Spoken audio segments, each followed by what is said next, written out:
ధన్వంతరి జయంతి. ఆరోగ్యమే మహాభాగ్యమని పెద్దలు అంటారు.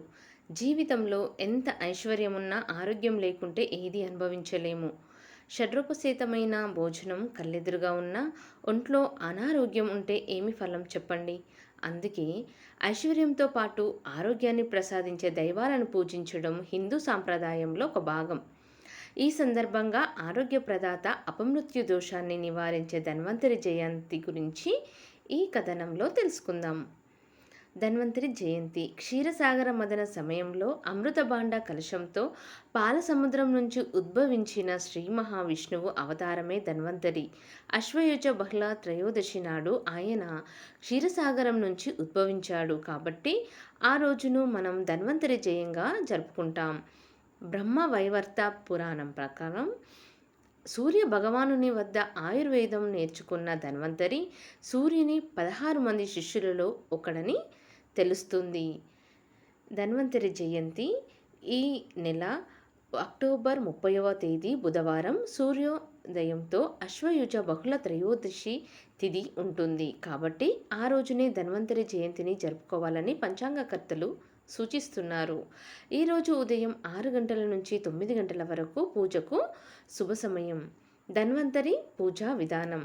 ఈరోజు వేకువనే నిద్రలేచి శుచి అయి పూజా మందిరాన్ని శుభ్రం చేసుకొని దీపారాధన చేసి శ్రీ మహావిష్ణువు స్వరూపమైన ధన్వంతరి చిత్రపటాన్ని గంధ పుష్పాక్షత్రలతో పూజించి యథాశక్తి నైవేద్యాలను సమర్పించాలి. ఇప్పుడు ధన్వంతరి జయంతి వెనుక ఉన్న పురాణ గాథను తెలుసుకుందాం.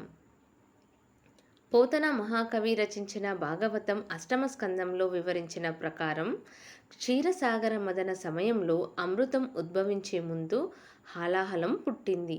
దానిని పరమశివుడు సేవించాడు. అలాగే వరుసగా కామధేనువు, ఉచ్చేశ్రవం, ఐరావతం, పారిజాతం, అప్సరసలు అవతరించారు. తర్వాత రమాదేవి అంటే సాక్షాత్తు లక్ష్మీదేవి అవతరించి విష్ణువు వక్షోభాగాన్ని అలంకరించింది.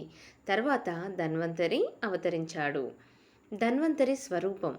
సాగర గర్భం నుంచి ఒక పురుషుడు పీనాయుత బాహుదండాలను, కంబు కంఠాన్ని, పద్మారుణ లోచనాలను, విశాల వక్ష ప్రదేశాన్ని, సుసిగ్న కేశ జలాన్ని, నీలగాత్ర తేజాన్ని కలిగి పీతాంబరం కట్టి మణికుండలను ధరించి పుష్పమాల సమలం కృతుడై హస్తతలాన అమృత కలశాన్ని ధరించి ఆవిర్భవించాడు.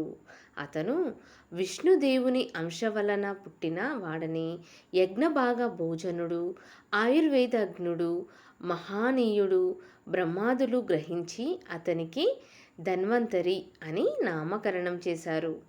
ధన్వంతరి వంశస్థుడే కాశీరాజు. పురూరవ వంశ క్రమంలోని కాశీరాజు ధన్వంతరి క్షీరసాగరం నుంచి ఉద్భవించిన ధన్వంతరి వంశస్థుడు అని, అతనికి ఆయుర్వేద ప్రవక్తుడని పేరున్నట్లుగా మనకు తెలుస్తుంది. అంతేకాదు ఇతడు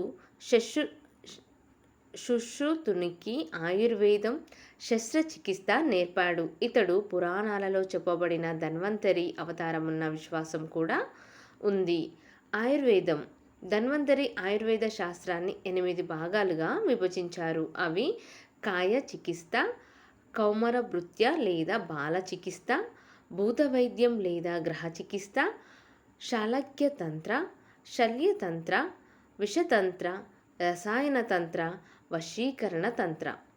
ధన్వంతరి ఆలయాలు ఎక్కడ ఉన్నాయి అంటే, ఆయుర్వేద వైద్యానికి ప్రసిద్ధి చెందిన ధన్వంతరికి మన దేశంలో ప్రత్యేకంగా ఆలయాలు కనిపించడం అరుదు.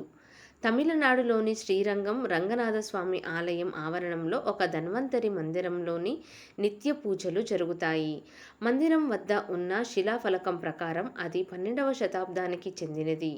అప్పటి గొప్ప ఆయుర్వేద వైద్యుడు గరుడ వాహన భట్టర్ ఈ మందిరంలో మూర్తిని ప్రతిష్ఠించినట్లు తెలుస్తుంది. ఇక్కడ తీర్థంగా కొన్ని మూలికలు రసం అంటే కషాయం ఇస్తారు. ఈ కషాయాన్ని సేవిస్తే ఎంతటి మొండి రోగాలైనా నయమవుతాయని విశ్వాసం. దేశ విదేశాల నుంచి కూడా ఈ కషాయం కోసం భక్తులు పెద్ద ఎత్తున తరలి వస్తారు. కేరళలో ధన్వంతరి గుడి. కేరళలోని గురువాయూర్ త్రిశూర్లకు మధ్య 20 కిలోమీటర్ల దూరంలో నెల్లువాయ అనే గ్రామంలో ఒక ధన్వంతరి గుడి ఉంది. ఇది గురువాయూర్ దేవస్థానం అంత పురాతనమైనదని భావిస్తారు. చాలామంది ఆయుర్వేద వైద్యులు తమ చికిత్స వృత్తి ప్రారంభించే ముందు ఈ మందిరాన్ని దర్శిస్తూ ఉంటారు. కాలికట్లో వెలిసిన ధన్వంతరి క్షేత్రం. కేరళలోనే కాలికట్ పట్టణం పరిసరాలలో ఒక ధన్వంతరి క్షేత్రం ఉంది. ఈ మందిరం ఇప్పుడు అధికంగా జనాదరణ పొందుతుంది. ఎంతోమంది వ్యాధి నివారణకు, మంచి ఆరోగ్యానికి ఇక్కడి దేవుడిని దర్శించి ప్రార్థనలు చేస్తుంటారు.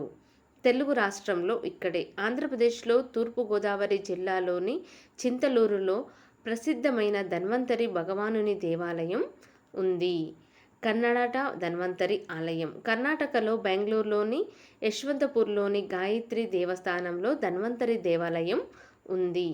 ఆరోగ్యాన్ని ప్రసాదించే ధన్వంతరి హోమాలు. మన దేశంలో అనేక ఆలయాలలో అనారోగ్యంతో బాధింపబడే వారికి తిరిగి స్వస్థత కలిగించడం కోసం ధన్వంతరి హోమాలు జరుగుతూ ఉండడం మనకు తెలుసు.